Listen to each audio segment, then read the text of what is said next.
Are you not entertained? Are you not entertained? Is this not why you are here?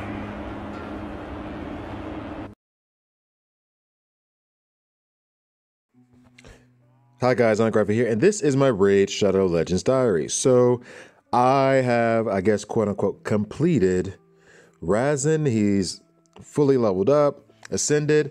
I need to get one more point, one more level on the boots, and then I'll have the middle row done. And then as I always do, I start with the middle row, and then I just work my way out to the accessories, and then the top level, the sword, the helmet, and the shield. And he'll be done. I've already taken him into Spider's Den. And though 20 is still like hit or miss, I should probably run that again. He does make 16 easier. Like I can see where the potential is there. So I think I just need to work on him a little bit more. And I think he'll be good for Spider's Den, helping me just farm it. Now I'm kind of distracted because I actually want to go to this. There's this fusion for the new dwarf.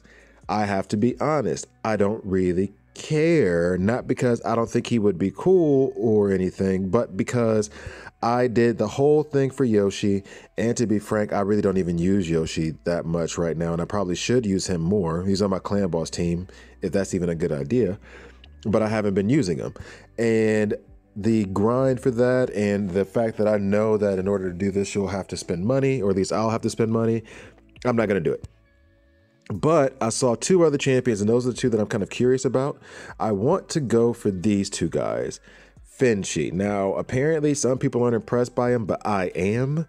On his A1 attacks one enemy 3 times. Each hit has a 30% chance of placing a 30% decreased speed debuff for 2 turns. It's not a problem for me. I like that. But the first thing I think is Fire Knight, which I could use some Fire Knight support. I don't remember what the affinity of Fire Knight 20 is. Probably should go back and look at that. All right, attacks one enemy, nowhere to run. Attacks one enemy 3 times. Each hit has a 50% chance of decreasing the target's turn meter by 15%. I love that. I love it. Again, turn meter manipulation. There's a good chance, or 50-50 chance that it will actually decrease the turn meter by 45%. I think that's, and then it's on a, that can't be 2-turn cooldown. That must be already taken from when, is that on this? No, you know what it is? That's a 2-turn cooldown. No way. Let me go back for a second. There's no way that's on a 2-turn cooldown. Really? Because then he would become my focus. All right, so this is, I don't know if you noticed, but see now he's level 1 with no stars or anything like that. It's a 2-turn cooldown. That would be awesome. If you put him like in a frenzy set or something, that would be nuts. And then his ascended 3rd level ability. That's crazy. I definitely want him even more now. Attacks one enemy 2 times. Each hit places a 5% poison debuff on the target for 2 turns. So you're placing 2 5% poison debuffs. Will ignore 10% of the target's defense for each poison debuff on the target. Like I think this is an awesome ability too. Killer's Bile. The more I read his kit, I read it through before and I was like, oh, I definitely want him. But now that I've read this part again, put him in like a couple of speed sets or maybe a frenzy set. I think the frenzy one's where it reduces the cool. That would be, or relentless. I could put him in a relentless set. I think he'd be awesome. Now I'm kind of excited to try to go for him. And this style of summoning for the legendary is just different because you have to collect the fragments instead of them giving you the whole character.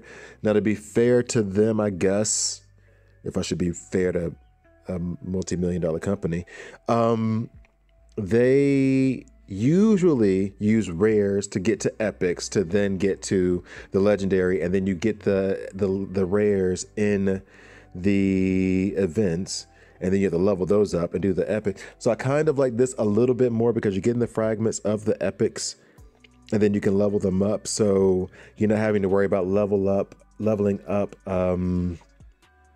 You're not having to worry about leveling up rares and then epics. So you're having leveling up 4 rares and then and actually total 16 rares, then 4 epics, then the legendary. Now you're just having to worry about leveling up 4 epics. So I kind of like that concept more, but I'm still not going for it. All that being said, now the A1 for Mordecai, who I'm also very, very excited about. Attacks one enemy, has a 30% chance of decreasing the target's turn meter by 10%, has a 60% instead if the target is under HP burn, which give or take, it's only 10%, but still A. And it's only attacks one time, so not too excited about that, but it's okay. Times undergoing. This one I love. Has a 75% chance of 100% when fully booked, decreasing the turn meters of all enemies by 15%.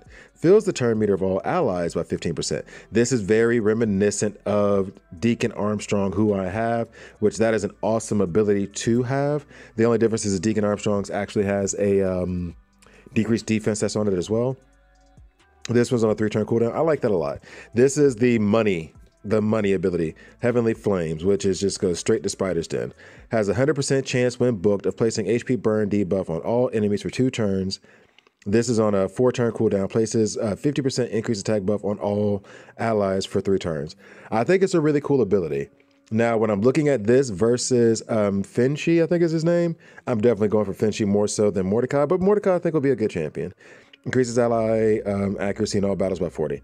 So those are the 2 I'm really worried about.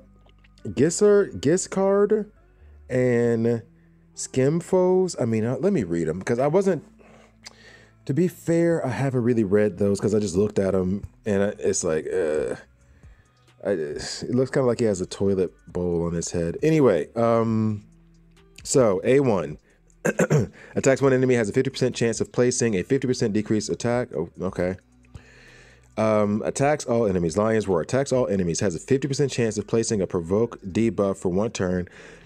Also places a shield buff on this champion equal to 25% of their max HP for 2 turns.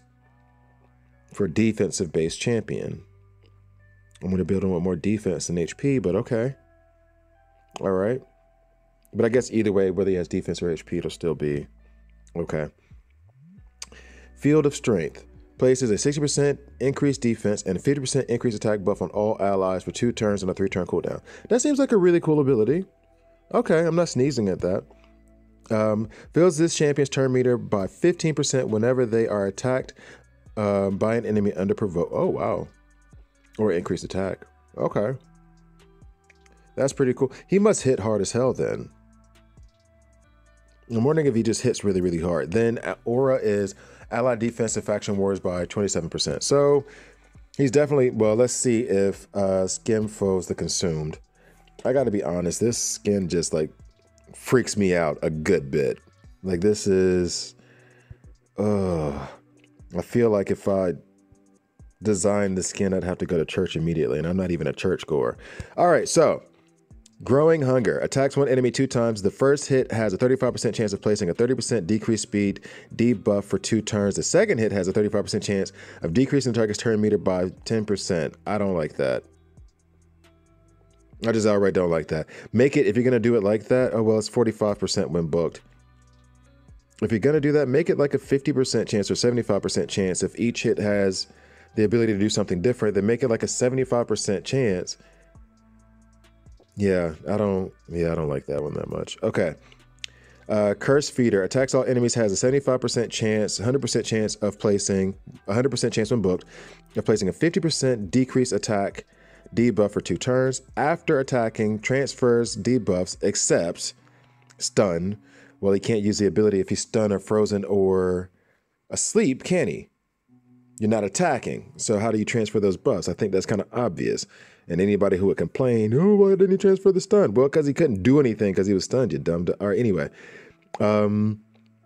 Fear, True Fear. Okay, and Provoke. Of course he doesn't transfer. I mean, I guess they have to put it in there, but this is the same thing as like putting Caution Hot Coffee on coffee mugs. Like, it provokes, stun, freeze, sleep. Duh, because he's not able to attack, or he's only using his A1 when in the case of Provoke. So, of course, his A2 isn't going to transfer the Provoke debuff because you're using the A1.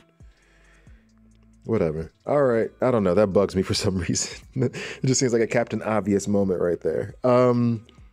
Clutch of Woe. Transfer all debuffs from this champion to a target enemy.